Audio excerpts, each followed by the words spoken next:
Fresh clashes break out between Tel Aviv forces and Palestinian protesters, who are angry at a U.S. decision to recognize Jerusalem Al-Quds as the capital of Israel.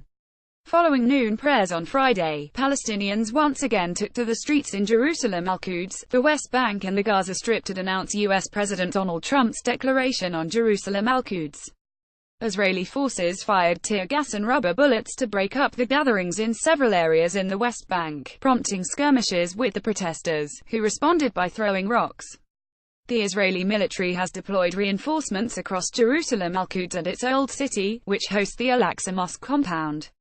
Earlier in the day, Tel Aviv's forces raided the town of Halul in the southern occupied West Bank, prompting heavy clashes with the Palestinian residents, Palestinian media reported. Several Palestinians were injured as Israeli forces fired tear gas and sound bombs to disperse the protesters in Halul, located north of Al-Khala Hebron. Israeli forces take position during clashes with Palestinian protesters in the West Bank town of Tul Karim on December 11, 2017.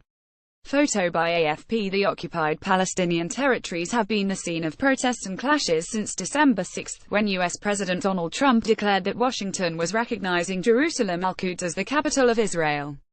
Most of the protests have been met with a fierce response by Israeli forces. The regime's troops have also made dozens of arrests amid clashes with Palestinians.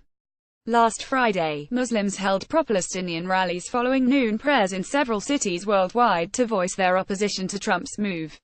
In the occupied West Bank and Gaza, Palestinians responded to a call by the Hamas resistance movement to observe a day of rage against Israel and the U.S.